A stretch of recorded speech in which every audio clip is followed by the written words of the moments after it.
The litmus test for how you define love as a person. You listen, and then you think how you would answer the question in your mind, and we'll walk into it.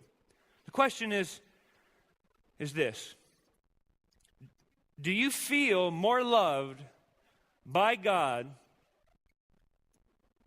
when He makes much of you,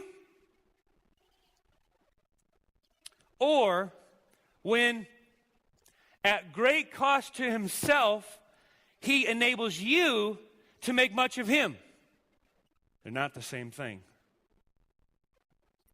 One definition, you are at the center. The other definition, God is at the center. So I'll ask it again.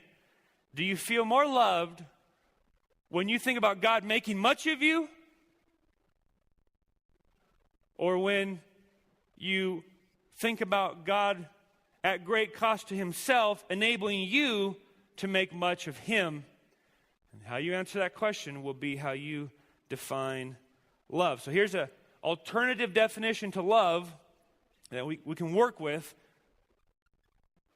Love is not making much of someone.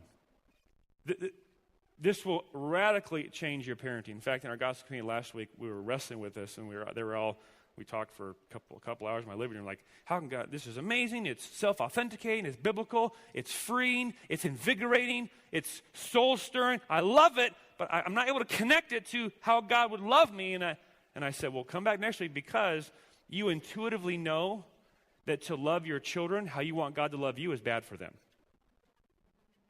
At least you should. And some parents who love their children how they want God to love them ruins their children. So good parents get this.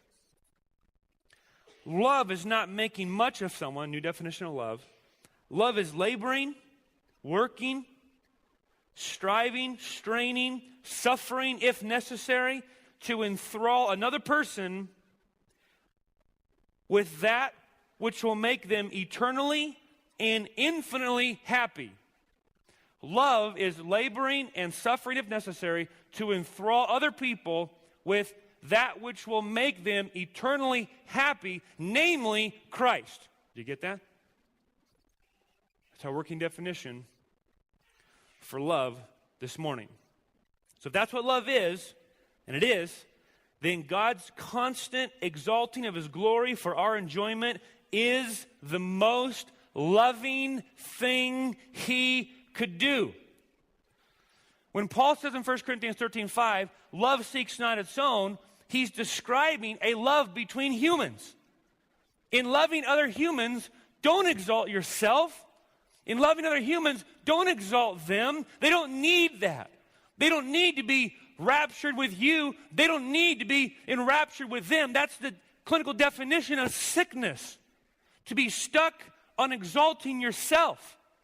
They need to be freed from worshiping you, or freed from worshiping themselves, and lost in the self-forgetfulness of worshiping something better, greater, more glorious than them. That would be how to love them, because heaven will not be a hall of mirrors where you like what you see.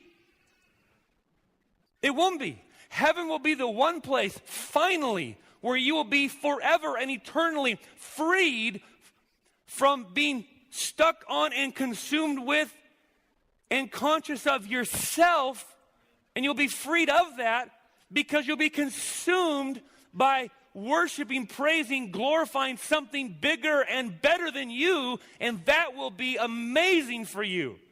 Heaven's not going to be like, oh man, there's that big glorious thing, but I'm pretty cool too. No! Heaven will be an eternal exercise of getting joy from worshiping the one all glorious being in the universe, and you won't even know you've forgotten yourself.